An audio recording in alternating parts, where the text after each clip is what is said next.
नमस्कार दोस्तों, आप सबका स्वागत है आपके अपने चैनल गवर्नमेंट एग्जाम स्टडी में। दोस्तों आज हम बात करने जा रहे हैं यूपी SSSC पेट 2022 में एक नए सब्जेक्ट की। जैसा कि आपने अब तक मेरी स्ट्रैटेजी देखी ली होगी, जो आपको चैनल पे पड़ी हुई दिखी होगी। अगर आपने अभी भी स्ट्रैटेजी को नहीं देखा है तो जरूर देख लीजिएगा कि कैसे मेरे अंक 2021 में इतने आए थे। ठीक है दोस्तों, अब हम बात करेंगे दोस्तों उसी स्ट्रैटेजी के हिसाब से हम यहाँ पर पढ़ाई कर रहे हैं। जैसा कि आपको पता है हम लोग इसी चैनल पे काफी दिनों से ग्राफ्स एंड टेबल के कॉन्सेप्ट पढ़ रहे हैं, उसी के प्रैक्टिस सेट कर रहे हैं, उसी के क्वेश्चंस लगा रहे हैं। क्यों कर रहे हैं ऐसा? क्योंकि मैंने आपसे यही कहा है कि आपको ऐसी पढ़ाई करनी है कि कम पढ़ाई में ज्यादा अंक आपको टारगेट करने हैं। तो आपको पता है सीधे सीधे ग्राफ एंड टेबल जो है वो 20 अंकों के हैं। तो कोई ऐसी चीज अगर आप पढ़ लें जो आसान भी है और आपको 20 नंबर मिल जाए तो उससे अच्छा क्या हो सकता है। तो हमने ज्यादातर कॉन्सेप्ट ग्राफ एंड उसके चार्ट टेबल्स के आपको बता दिए हैं। अब जो थोड़े बहुत और है वो हम प्रैक्टिस सेट कराते रहेंगे। लेकिन आप लोग अगर मेरे टेलीग्राम ग्रुप से अभी भी नहीं जुड़े हैं तो जरूर जुड़ जाइएगा, क्योंकि मैं वहां पर आपको अब जल्दी असाइनमेंट देने वाली हूं। यानी कि आपको जितने प्रैक्टिस सेट जितने क्वेश्चंस के टाइप करा दिए गए अब उनके डेली वहां पे क्वेश्चन में भेज दिया करूंगी, जो आप सॉल्व करेंगे। नहीं आएगा तो मैं सोल्यूशन आपको बताऊंगी। ठीक है दोस्तों, और दोस्तों मैंने आपकी सुविधा के लिए अपने चैनल पे प्लेलिस्ट बना दी है यूपी SSSC पेट 2022। वहां जाएंगे, आपको सारे ग्राफ एंड टेबल्स की जो भी चीजें मैंने पढ़ाई हैं, और दोस्तों यूपी SSSC के प्रीवियस ईयर में हिस्ट्री, ज्योग्राफी, पॉलिटी, साइंस, इन सब की वीडियो अपलोड हो गई। एक नया आपको प्लेलिस्ट दिखेगा यूपी SSSC में प्रीवियस ईयर में जो क्वेश्चन आए हैं वो आपको देखना क्यों जरूरी है दोस्तों। किसी भी एग्जाम को निकालने के लिए दो ही चीजें होती हैं, एक पहले सिलेबस पता होना चाहिए, दूसरा आपको प्रीवियस ईयर क्वेश्चन पता होना चाहिए, तीसरा तो आपको पढ़ाई करनी ही है। ठीक है, अब हम लोग आज जो पढ़ने जा रहे हैं दोस्तों वो है नया चीज, वो है इतिहास। ठीक है दोस्तों, आज हम लोग पढ़ेंगे इतिहास। और दोस्तों एक आपसे और चीज है कहनी है, वो ये है आज मैंने आपको थोड़ा सा नए ढंग से पढ़ाने की कोशिश की है। जैसे मैं अपनी ऑफलाइन क्लास में पढ़ाती हूँ, आज सेम उसी तरीके से मैं आपको यहाँ पर पढ़ाने की कोशिश कर रही हूँ। तो अगर आपको पसंद आए तो प्लीज इसे अंत तक पहली बात तो जरूर देखिएगा, क्योंकि बहुत अच्छे तरीके से मैं पढ़ाने की कोशिश करूंगी। आपको समझ में आए तो लाइक जरूर कर लीजिएगा इसे। ठीक है, चलिए दोस्तों देखते हैं। इतिहास दोस्तों जो है ये भी आपका 10 अंक का है। मैंने आपसे कहा है ना, कम पढ़ाई में ज्यादा नंबर हमें लाने हैं, उसी चीज पे पहले टारगेट करना जहां हमें ज्यादा नंबर मिल सकते हैं। इतिहास में आपको पता होगा कि 3 पार्ट्स होते हैं। कौन कौन से होते हैं? एक आपका होता है प्राचीन यानी कि एंशियंट, ठीक है। एक आपका होता है मध्यकालीन यानी कि मेडिवल हिस्ट्री, और एक आपका होता है आधुनिक यानी कि मॉडर्न हिस्ट्री। ये आपके 3 होते हैं इतिहास के, पता होगा आप सभी को। ठीक है, अब आपको पता है कि यहां से क्या है, 10 अंकों का आने वाला है। इतिहास जो है आपका पेट में वो 10 अंकों का आने वाला है। ये दोनों कंबाइंड करके 5 अंकों का, और यहां पे इंडियन नेशनल मूवमेंट जो है वो अकेले आपके 5 नंबर के हैं। इस 5 नंबर में क्या आएगा पहले मैं आपको बता देती हूँ।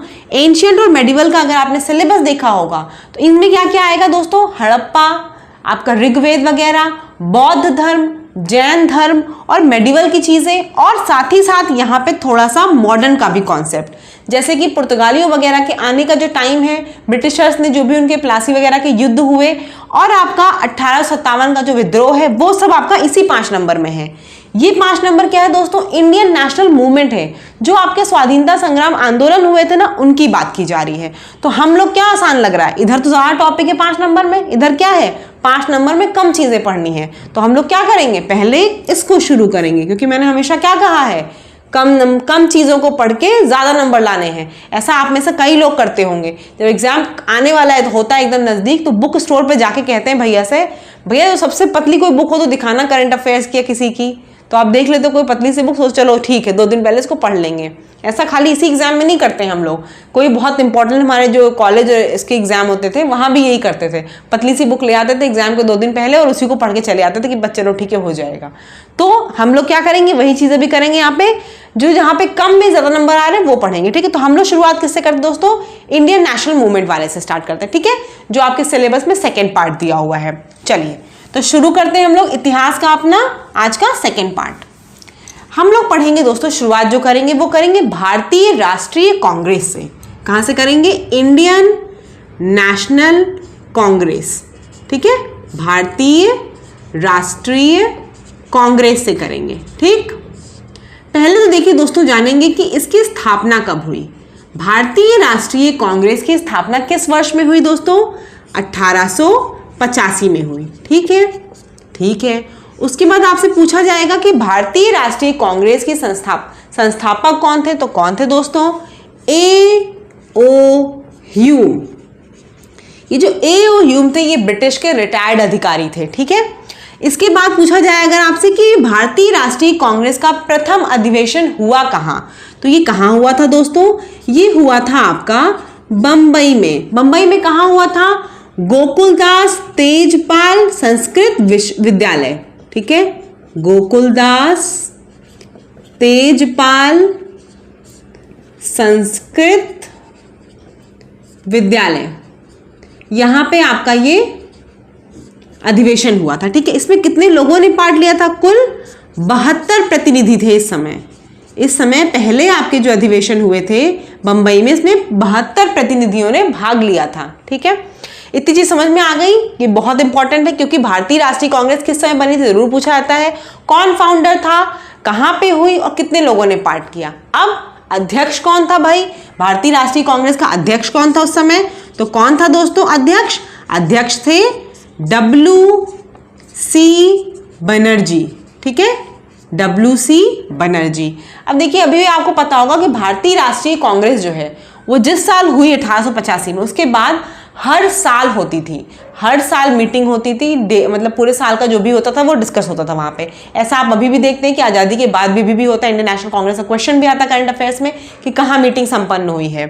तो हम लोग अब देखते हैं, ये देखते हैं कि 1885 में तो ये सब इंपॉर्टेंट चीजें थी। उसके बाद जो अधिवेशन हुए उसमें क्या क्या इंपॉर्टेंट है। ठीक है, ये आप लोग मुझे लगता है कि नोट डाउन कर चुके होंगे। अगर नोट डाउन कर रहे हैं तो, अगर नहीं करें तो कोई बात नहीं, वीडियो तो यूट्यूब पे पड़ी है, आप कितनी बार भी देख सकते हैं। हम लोग फिर से देखते हैं 1885 के बाद 1886। 1886 का अधिवेशन कहाँ हुआ? देखिए, तीन ही चीजें इंपॉर्टेंट हैं। किस सन में क्या चीज हुई और कहां पे हुई। तो 1886 वाला जो अधिवेशन हुआ था ये आपका कलकत्ता में हुआ। इसके अध्यक्ष कौन थे? दादा भाई नौरोजी। कौन थे? दादा भाई नौरोजी। और इन्हें प्यार से क्या बुलाया जाता है? क्या बुलाया जाता है बताइए? Grand old man of India. ये मैंने अपनी कम्युनिटी में कई बार ये प्रश्न पूछ चुकी हूँ। मैं आपसे बार बार बोलती हूँ कि आप कम्युनिटी के क्वेश्चन जरूर देखा करिए। Grand old man of India. इन्होंने और क्या किया था? ड्रेन थ्योरी पे भी इन्होंने वो दिया था ना, ड्रेन थ्योरी पे। चलिए अब इसका देखिए 1886 के बाद कौन था? 1887। ये कहाँ हुआ अधिवेशन? मद्रास में हुआ। और इसका अध्यक्ष कौन था? बदरुद्दीन तैयबजी। बदरुद्दीन तैयबजी। बदरुद्दीन तैयबजी, ये इसके अध्यक्ष थे। क्वेश्चन यही आता है कि मद्रास अधिवेशन के अध्यक्ष कौन थे 1887 के? तो आप बताएंगे बदरुद्दीन तैयबजी। और ये इंपॉर्टेंट क्यों है? क्योंकि ये प्रथम मुस्लिम अध्यक्ष थे भारतीय राष्ट्रीय कांग्रेस के। ये क्या थे दोस्तों? प्रथम मुस्लिम अध्यक्ष थे। ठीक है, आगे देख लेते हैं। उसके बाद आपका आता है 1888। 1888 में क्या है दोस्तों? 1888 आपका इलाहाबाद में हुआ। ठीक, ये अधिवेशन कहाँ हुआ? इलाहाबाद में। इस समय कौन था अध्यक्ष? George Yule. कौन था? George Yule. और ये क्यों इंपॉर्टेंट है? क्योंकि ये क्या था? प्रथम ब्रिटिश अध्यक्ष। बिल्कुल सही, ये क्या है? प्रथम ब्रिटिश अध्यक्ष। ठीक है, ये आपका प्रथम ब्रिटिश अध्यक्ष है। ठीक, इसलिए ये इंपॉर्टेंट है। अब देखिए 1885 आपको पता चल गया, 1886, 87, 88 मैंने आपको कंटिन्यूअसली पढ़ा दिया है। ये क्यों पढ़ा दिया है? क्योंकि ये इंपॉर्टेंट है सबसे ज्यादा। अब इसमें से क्वेश्चन आता है प्रथम मुस्लिम अध्यक्ष किस सेशन में थे? तो आप बताएंगे मद्रास के 1887 में बदरुद्दीन तैयबजी। इलाहाबाद में प्रथम आपके कौन थे? ब्रिटिश अध्यक्ष थे जॉर्ज यूल 1888 में। ठीक है, एक दो और बता देती हूँ आपको फैक्ट। 1917 में कौन था? Annie Besant. आपको पता है ना, इन्होंने होम रूल मूवमेंट, अच्छा नहीं पता तो बताऊंगी। 1917 में एनी बेसेंट, ये क्या थी? प्रथम महिला अध्यक्ष। प्रथम महिला अध्यक्ष। अगर आपसे पूछा जाए प्रथम महिला अध्यक्ष कौन थी कांग्रेस की, तो आप बताएंगे एनी बेसेंट 1917 में। उसके बाद 1925, ये क्यों इंपॉर्टेंट है? क्योंकि इस समय अध्यक्ष जो थी वो कौन थी? सरोजनी नायडू। सरोजनी नायडू कहाँ पे? कानपुर की अधिवेशन में। और ये क्या थी? प्रथम भारतीय महिला अध्यक्ष। ये क्या थी? प्रथम भारतीय महिला अध्यक्ष। ठीक है, समझ में आ रहा होगा आप लोगों को? ठीक, प्रथम भारतीय महिला अध्यक्ष थी ये इंपॉर्टेंट जो फैक्ट्स मैंने आपको बता दिए। बहुत राष्ट्रीय कांग्रेस अधिवेशन आपके लिए इंपॉर्टेंट है, ऐसा नहीं खाली इतने इंपॉर्टेंट है, और भी इंपॉर्टेंट देखिए होती हर साल थी, लेकिन हर साल की इंपॉर्टेंस नहीं है। जिस साल कुछ होता था उसी साल इंपॉर्टेंट होती थी। तो हम लोग अब यहाँ पे इसके बाद से जिस जगह नाम आएगा अधिवेशन का इंपॉर्टेंस कोई चीज होगी मैं आपको बताती चलूंगी। ठीक है, ये आपने नोट डाउन कर लिया है? कर लिया है तो ठीक है, नहीं तो कोई बात नहीं, आगे हम लोग मूव ऑन कर लेते हैं। ठीक है, चलिए 1925 के बाद अब हम लोग चलते हैं, किस पे चलेंगे अब हम लोग? बंगाल विभाजन और स्वदेशी आंदोलन। किस पे चलेंगे हम लोग अब? बंगाल विभाजन और स्वदेशी आंदोलन। बंगाल विभाजन तथा स्वदेशी आंदोलन। अच्छा, ये जो मैं बनाती चली जा रही हूं तो आप वीडियो को अंत तक जरूर देखिए, क्योंकि लास्ट में मैं आपके लिए प्रैक्टिस सेट भी रखी हुई हूँ। ठीक हो, तो आप लोग इस वीडियो को देखकर ये नहीं कि बस आधे में चले जाएगा, पूरी वीडियो देखकर फिर क्वेश्चन जरूर करेंगे, जिससे कि आपका रिविजन हो जाएगा। बंगाल विभाजन तथा स्वदेशी आंदोलन हम लोग पढ़ते हैं। बंगाल विभाजन दोस्तों कब हुआ था? 1905 में, जुलाई 1905 में। जुलाई 1905 में क्या हो गया था? आधिकारिक घोषणा कर दी गई थी बंगाल विभाजन की। अच्छा देखिए, एक चीज रह गई, इस समय वाइसरॉय, बंगाल विभाजन के समय वाइसरॉय कौन था? वाइसरॉय बहुत जरूरी है हर समय का, क्योंकि ये अक्सर आता है कि उस समय वाइसरॉय कौन था। इस समय वाइसरॉय था आपका कर्जन। इस समय वाइसरॉय, सही से लिख दो अच्छे से, कर्जन। इस समय वाइसरॉय, बंगाल विभाजन के समय कौन था? Viceroy Curzon. और भारतीय राष्ट्रीय कांग्रेस के समय कौन था? वो आपका वाइसरॉय डफरिन। लॉर्ड डफरिन आपके कौन थे उस समय? भारतीय राष्ट्रीय कांग्रेस के समय वाइसरॉय थे। ठीक है, इंडियन नेशनल कांग्रेस के समय जो वाइसरॉय थे वो कौन थे? लॉर्ड डफरिन थे। लिख लीजिएगा वहां पे। ठीक है, लॉर्ड डफरिन थे वहां पे। अच्छा चलिए यहाँ पे देखते हैं, जुलाई 1905 में बंगाल विभाजन के लिए बोल दिया गया था। क्यों बोल दिया गया था? क्योंकि तो बंगाल आपको पता है सबसे बड़ा प्रांत था, और हिंदू मुस्लिम की एकता को देखते हुए वो सोच रहे थे अंग्रेज ब्रिटिशर्स की कैसे यहाँ पे राज किया जाए। उनको पता था डिवाइड एंड रूल की पॉलिसी अगर अपनाएंगे तो यहाँ पे आराम से हम राज करते रहेंगे बहुत दिनों तक। इसी को सोच के उन्होंने बंगाल विभाजन 1905 में घोषित कर दिया कि अब बंगाल का विभाजन होगा। लॉर्ड कर्जन उस समय वाइसरॉय था। उसके बाद क्या होता है कि जब ये इन्होंने किया तो काउंटर बैक क्या हुआ? 7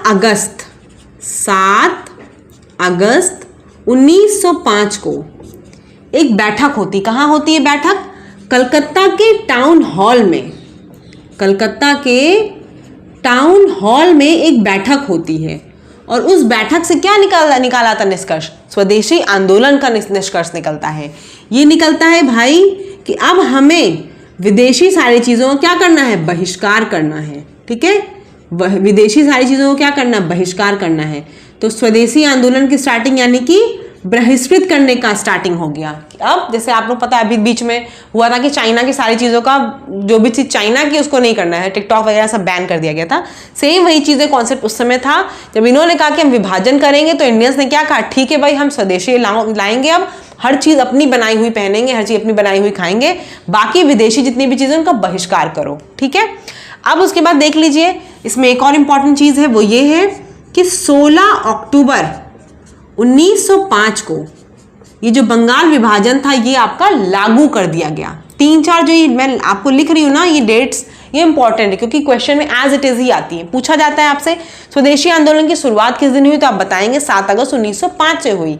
अगर आपसे पूछा जाए बंगाल विभाजन किस दिन लागू किया गया, तो बंगाल विभाजन 16 अक्टूबर 1905 को लागू किया गया।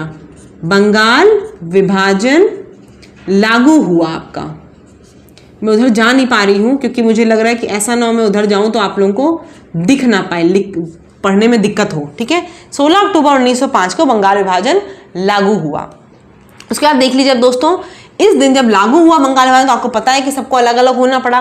तो इस दिन को हिंदू मुस्लिम ने क्या करा, हिंदू और मुस्लिम ने क्या किया, एक दूसरे की कलाई पर राखी बांधी। क्यों राखी बांधी? ये दिखाने के लिए अंग्रेजों, क्योंकि भाई हमारे अंदर बहुत अभी भी एकता है, हम लोग भाईचारे में बिलीव करते हैं, हम लोग भाई भाई हैं हिंदू मुस्लिम, एक दूसरे की कलाई पर राखी बांधी। और इसी दिन को शोक दिवस के रूप में भी मनाया जाता है, शोक दिवस के रूप में भी मनाया जाता है। और क्या हुआ था, जो आपके रविंद्रनाथ टैगोर जी हैं, रविंद्रनाथ टैगोर जी ने एक कविता लिखी। कौन सी कविता? आमार सोनार बांग्ला, आमार सोनार बांग्ला लिखी, जो कि इस समय आपको पता है बांग्लादेश का राष्ट्रीय गीत है। ठीक है, ये किस समय लिखी गई, पूछा अगर जाए आपसे, आमार सोनार बांग्ला किस समय लिखी गई? स्वदेशी आंदोलन के समय ये लिखी गई आपसे। ठीक है, और कोई चीज छूट रही? हाँ, छूट रही है। तो देखिए इतना आपने लिख लिया अभी तक। 1905 जुलाई में घोषणा की गई, इसमें वाइसरॉय कर्जन था। 7 अगस्त 1905 में कलकत्ता के टाउन हॉल में स्वदेशी आंदोलन की स्टार्टिंग की गई बहिष्कृत करने के लिए। 16 अक्टूबर 1905 को क्या हुआ, बंगाल विभाजन लागू हो गया और लोगों ने क्या किया, हिंदू मुस्लिम ने एक दूसरे के ऊपर कलाई पर राखी बांधी और शोक दिवस के रूप में इस दिन को मनाया था 16 अक्टूबर 1905 को। और रविंद्रनाथ टैगोर ने कविता लिखी आमार सोनार बांग्ला, जो इस समय बांग्लादेश का राष्ट्रीय गीत है। आगे देख लेते हैं दोस्तों, एक स्टेटमेंट भी दिया था कर्जन ने। इस समय कर्जन का नाम आया तो मैं बता दूं आपको, वो स्टेटमेंट उन्होंने दिया था कि जो कांग्रेस है, कांग्रेस वो धीमे धीमे लड़खड़ा रही है। ठीक है, कांग्रेस जो है वो धीमे धीमे लड़खड़ा रही है और मैं चाहता हूं कि वो डिमोलिश जल्दी हो जाए और मैं उसकी अंतिम सांस तक देख सकूं। ठीक है, अभी मैं एग्जैक्ट क्या स्टेटमेंट बता दूंगी आपको। अब देख लीजिए, हम लोगों ने जो बात कर ली बंगाल विभाजन की, अब स्वदेशी आंदोलन पे आते हैं। 1905 में स्वदेशी आंदोलन आपका स्टार्ट हो गया, उसका कुछ नहीं था, उसका यही था स्वदेशी आंदोलन। मैंने बता दिया आपको कि भाई जितनी भी चीज़ें हैं वो हमारी बनाई हुई अपनी खुद की होंगी, बाकी विदेशी कोई चीज़ हम यूज़ नहीं करेंगे, बहिष्कृत करेंगे, बहिष्कार करना है हमें हर चीज़ का। इसीलिए स्वदेशी आंदोलन की बात क्या हुआ था, क्योंकि आपको पता है उसके पहले इंग्लिश के द्वारा ही पढ़ाई हो रही, सब कुछ हम लोग जितने स्कूल वगैरह थे सब ब्रिटिशर्स के ही थे। तो यहाँ पे एक आपको पता है कि बंगाल नेशनल कॉलेज भी एक खुला। जैसा कि रविंद्रनाथ टैगोर ने तो पहले ही शांति निकेतन खोल रखा था, वैसा ही एक बंगाल नेशनल कॉलेज खुला। इसके प्राचार्य कौन बने बंगाल नेशनल कॉलेज के? इसके प्राचार्य बने थे अरविंद घोष। ठीक है, अरविंद घोष इसके प्राचार्य बने थे। आगे बढ़ देखते हैं हम एक चीज आपको कि स्वदेशी आंदोलन में कहाँ कहाँ किसने पार्ट लिया। जैसे आपसे अगर पूछा जाए स्वदेशी आंदोलन जैसे पूरे इंडिया में फैलाना था भाई, तो पूरे इंडिया में कौन कौन उसका नेतृत्व कर रहा था? बंबई में स्वदेशी आंदोलन का जो नेतृत्व कर रहे थे वो कौन थे? बाल गंगाधर तिलक। मैं शॉर्ट फॉर्म लिख रही हूँ, आप लोग समझ जाइए। बाल गंगाधर तिलक बंबई में इसका नेतृत्व कर रहे थे। फिर हम बात करते हैं पंजाब की, तो पंजाब में कौन कर रहे थे इसका नेतृत्व? अजीत सिंह। ठीक है, अजीत सिंह कर रहे थे। और उत्तर प्रदेश में कौन कर रहे थे? लाला लाजपत राय कर रहे थे। लाला लाजपत राय कर रहे थे। उसके बाद कौन आता है आपका? मद्रास। मद्रास में कौन कर रहा था? मद्रास में कर रहे थे चिदम्बरम पिल्लई। चिदम्बरम पिल्लई कर रहे थे। ठीक है, उसके बाद आपका दिल्ली में कौन कर रहे थे? अगर पूछा है स्वदेशी आंदोलन का नेतृत्व तो आप बताएंगे सैयद हैदर रजा। सैयद हैदर रजा कर रहे थे नेतृत्व स्वदेशी आंदोलन का, ये लोग नेतृत्व कर रहे थे। बाकी ऐसी कोई इंपॉर्टेंट बहुत ज़्यादा चीज़ नहीं थी। हाँ, इंपॉर्टेंट जो चीज़ है वो भी आपको और बतानी है, ये आपने देख लीजिए। बंबई में कौन कर रहे थे स्वदेशी आंदोलन का नेतृत्व? तिलक जी कर रहे थे। पंजाब में अजीत सिंह, उत्तर प्रदेश में लाला लाजपत राय, मद्रास में चिदम्बरम पिल्लई और दिल्ली में सैयद हैदर रजा। अंत तक जरूर देखिएगा वीडियो, भी प्रैक्टिस सेट करेंगे, एकदम आज बैठ जाएगा दिमाग में। आपको इन टॉपिक से कोई क्वेश्चन आएंगे इससे बाहर आएंगे भी नहीं, मैं गारंटी ले रही हूँ। और आपको जो आएंगे वो आप भूलेंगे भी नहीं, एक बार पढ़ लेंगे बस। तो आगे देखिए, ये जब बंगाल विभाजन हुआ था तो आपको पता है कि इसके विरोध बहुत ज्यादा हुए। देखिए स्वदेशी आंदोलन तुरंत हो गया, कुछ हो गया, तो ये समझ में आ गया ब्रिटिशर्स को कि भाई बंगाल का विभाजन करना सही चीज नहीं है। तो क्या किया गया? बंगाल विभाजन को रद्द कर दिया गया। कब रद्द किया गया? 1911 में दिल्ली दरबार आयोजित किया गया। ठीक है, 1911 में दिल्ली दरबार आयोजित किया गया। अब इस समय दो इंपॉर्टेंट फैक्ट्स हैं, वो क्या है? Lord Hardinge two. इस समय जो वाइसरॉय था वो कौन था? Lord Hardinge two. और कौन आने वाला था? जॉर्ज फिफ्थ, जॉर्ज पंचम। उसकी उसमें दिल्ली दरबार वो किया गया था। देखिए जा लिख दिया मैंने, जॉर्ज पंचम के उसके लिए लॉर्ड हार्डिंग ने दिल्ली दरबार का आयोजन किया था। और उसी में ये घोषणा की गई 1911 में कि भैया बंगाल विभाजन को रद्द कर दो, क्योंकि अब इंडियंस को अगर अब इनको और दिन तक यहाँ रहना है, कब्जा करके रखना है इन लोगों को, तो जो थोड़ा बहुत कह रहे हैं इनकी थोड़ी बहुत संतुष्टि करते रहो, बाकी तो हम लोग अपना जो करना है वो कर ही रहे हैं। तो बंगाल विभाजन को रद्द कर दिया गया। ठीक है, बंगाल विभाजन को 1911 में रद्द कर दिया गया। पूछा जाए आपसे कि बंगाल विभाजन को कब रद्द किया गया, बताएंगे 1911 में रद्द किया गया। कौन था उस समय वाइसरॉय? लॉर्ड हार्डिंग सेकेंड, और दिल्ली दरबार में। इसी समय एक और चीज इंपॉर्टेंट हुई थी, वो क्या थी दोस्तों? पहले जो हमारी राजधानी थी भारत की वो कलकत्ता थी।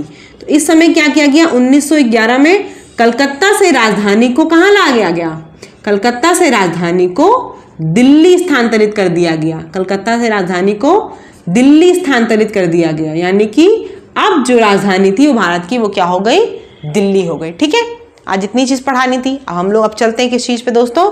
चलते हैं क्वेश्चंस पे। ठीक है, ये देख लीजिए आप, जो इंपॉर्टेंट चीज थी 1911 में बंगाल विभाजन रद्द हुआ, कलकत्ता से राजधानी को दिल्ली बना दिया गया। ठीक, चलिए अब हम लोग देख लेते हैं आगे क्वेश्चन आंसर्स। ठीक है, क्वेश्चन आंसर देख लेते हैं। क्वेश्चन देखिए आपको स्क्रीन पे दिख रहा होगा दोस्तों।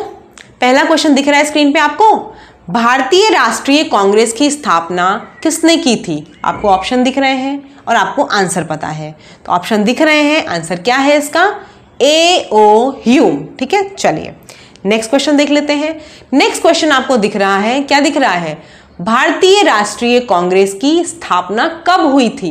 किसने की थी? A.O. ह्यूम ने की थी। कब हुई थी? देखिए आपको ऑप्शन दिख रहे होंगे। अब आप बताइए मुझे इसमें से आपका ऑप्शन क्या है? बिल्कुल सही, भारतीय राष्ट्रीय कांग्रेस का नाम आते ही आपको याद आ जाना चाहिए 1885। ठीक है, नेक्स्ट क्वेश्चन देख लीजिए, फिर वही है कि भारतीय राष्ट्रीय कांग्रेस के पहले अध्यक्ष कौन थे? WC बनर्जी। ज़्यादा टाइम मत लीजिए, WC बनर्जी पहले अध्यक्ष थे। ऑप्शंस दिख रहे होंगे, फटाफट मार्क करते हुए चलिए। पहला अधिवेशन भारतीय राष्ट्रीय कांग्रेस का कहां हुआ? आपको देखिए फिर से आपके ऑप्शंस दिख रहे होंगे, आप मुझे बताइए कि कौन सा है इसका? बिल्कुल सही, बंबई इसका आंसर है। नेक्स्ट देख लीजिए फिर कि भारतीय राष्ट्रीय कांग्रेस के अधिवेशन में कितने लोगों ने भाग लिया? तो कितने लोगों ने भाग लिया बताइए, देख लीजिए कितने लोग हैं? 72 प्रतिनिधियों ने। मैंने बताया ना अभी आपको कितने प्रतिनिधि थे? 72 थे, 72। आगे देख लीजिए, राष्ट्रीय कांग्रेस की स्थापना के समय भारत का वाइसरॉय कौन था? आपके पास ऑप्शन है, आप बताइए। मैंने अभी आपको बताया है कौन है उस समय भारत का वाइसरॉय, कौन था उस समय? Lord Dufferin. ठीक है, लॉर्ड डफरिन को टिक कर लेंगे आप। अब देख लीजिए दूसरे अधिवेशन में अध्यक्ष कौन थे? बताइए, भारतीय राष्ट्रीय कांग्रेस के दूसरे अधिवेशन में अध्यक्ष कौन थे? तो कौन थे?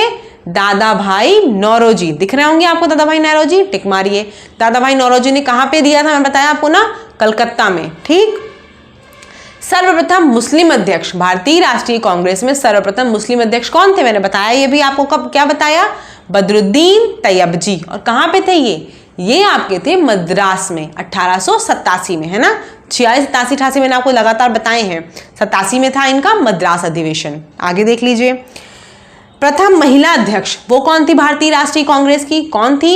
1917 में एनी बेसेंट। ठीक है, एनी बेसेंट आपकी प्रथम महिला अध्यक्ष थी। अगर पूछा जाए भारतीय राष्ट्रीय कांग्रेस की प्रथम महिला अध्यक्ष कौन थी? फिर देखिए क्वेश्चन और आंसर देखिए और ऑप्शन देखिए और मुझे बताइए क्या होगा? सरोजनी नायडू। वो क्या है? आपकी प्रथम भारतीय महिला अध्यक्ष है आपकी राष्ट्रीय कांग्रेस की। 1925 में कानपुर में, मैंने सब बताया आपको। ठीक, आगे देख लीजिए, ये जो मैंने अभी आपको एक स्टेटमेंट बताया था, कांग्रेस पतन के लिए लड़खड़ा रही है, मेरी सबसे बड़ी अभिलाषा है जब तक मैं भारत में हूं कांग्रेस की शांतिपूर्ण समाप्ति में सहयोग करूं। ये किसका स्टेटमेंट है? ये स्टेटमेंट है, आपको ऑप्शन दिख रहा हो किसका स्टेटमेंट है? ये स्टेटमेंट आपका कर्जन का है। ठीक है, लॉर्ड कर्जन ने स्टेटमेंट दिया था। ये बहुत बार परीक्षा में पूछा गया, इसलिए मैंने आपको स्टेटमेंट दे दिया है, बहुत बार पूछा गया है। उसके बाद देख लीजिए, 1905 में बंगाल विभाजन करने वाला गवर्नर जनरल कौन था? ऑप्शन दिख रहे हैं आपको, मुझे बताइए इसका उत्तर क्या होगा? हाँ बताइए इसका उत्तर क्या होगा। बिल्कुल सही, इसका उत्तर है लॉर्ड कर्जन। एक बंगाल विभाजन हुआ है। उसका देखिए 1905 में किया गया बंगाल विभाजन किस वर्ष रद्द हुआ। किस वर्ष हुआ? 1911 में रद्द हुआ, जब जॉर्ज फिफ्थ को आना था। लॉर्ड हार्डिंग टू ने दिल्ली दरबार की आयोजन किया था, उस समय बंगाल विभाजन को रद्द करने की घोषणा की गई। ठीक है, आगे देख लीजिए। मद्रास में स्वदेशी आंदोलन का नेतृत्व किसने किया? तो किसने किया? चिदम्बरम पिल्लई ने किया। चिदम्बरम पिल्लई। आगे देख लीजिए। दिल्ली में स्वदेशी आंदोलन का नेतृत्व किसने किया? ऑप्शंस दिख रहे हैं, बताइए किसने किया? सैयद हैदर रजा ने। अच्छा एक चीज रह गई थी, ये देखिए आपको बताने को, यहां पे देख लीजिए आप। मैं आपको एक चीज बता दूं, क्वेश्चन में से देख के याद आ गई कि 1905 अधिवेशन, 1905 आपका अधिवेशन जो था कांग्रेस का, अधिवेशन की बात करते समझ जाइए कि मैं कांग्रेस की बात कर रही हूं। ठीक है, कांग्रेस का अधिवेशन वो कहाँ हुआ था 1905 का, क्योंकि 1905 स्वदेशी आंदोलन और बंगाल विभाजन दोनों के लिए इंपॉर्टेंट, इसलिए आपको 1905 का कांग्रेस अधिवेशन पता होना चाहिए। 1905 का कांग्रेस अधिवेशन कहाँ पे हुआ था? बनारस में हुआ था। कहाँ हुआ था? बनारस में। और अध्यक्ष कौन थे? अध्यक्ष थे गोपाल कृष्ण गोखले। गोपाल कृष्ण गोखले इसके अध्यक्ष थे। ठीक है, कांग्रेस अधिवेशन के 1905 में। इसी समय इन्होंने क्या किया? सर्वेंट्स ऑफ इंडिया सोसाइटी की स्थापना भी की थी। अगर आपसे पूछा जाए सर्वेंट्स ऑफ इंडिया सोसाइटी की स्थापना कब हुई, तो आप बताएंगे 1905 में गोपाल कृष्ण गोखले के द्वारा हुई। गोपाल कृष्ण गोखले किसके पॉलिटिकल गुरु थे? राजनीतिक गुरु किसके थे? महात्मा गांधी के थे। महात्मा गांधी जी इनको अपना पॉलिटिकल गुरु मानते थे, गोपाल कृष्ण गोखले को। ठीक है, ये भी प्रश्न बहुत बार आया है कि महात्मा गांधी के पॉलिटिकल गुरु या फिर राजनीतिक गुरु का नाम बताइए, तो गोपाल कृष्ण गोखले हैं। इसी से रिलेटेड क्वेश्चन आपको दिख जाएगा। गोपाल कृष्ण गोखले ने कांग्रेस अधिवेशन की अध्यक्षता कब की? तो आपको ऑप्शंस दिख रहे हैं। कब की है दोस्तों? 1905 में, बनारस अधिवेशन में। ठीक है, आज के लिए इतना ही। आपको क्लास कैसी लगी आप जरूर हमें कमेंट सेक्शन में बताइएगा। अगर पसंद आई हो तो प्लीज इसे लाइक जरूर करिएगा, शेयर करिएगा, और चैनल को सब्सक्राइब नहीं किया है तो जरूर करिएगा दोस्तों। फिर हम लोग इसी तरह से, अगर आपको ये मेथड सही लग रहा है तो मैं इसी तरह से आपको आगे भी कंटिन्यू करती रहूंगी। ठीक है, धन्यवाद।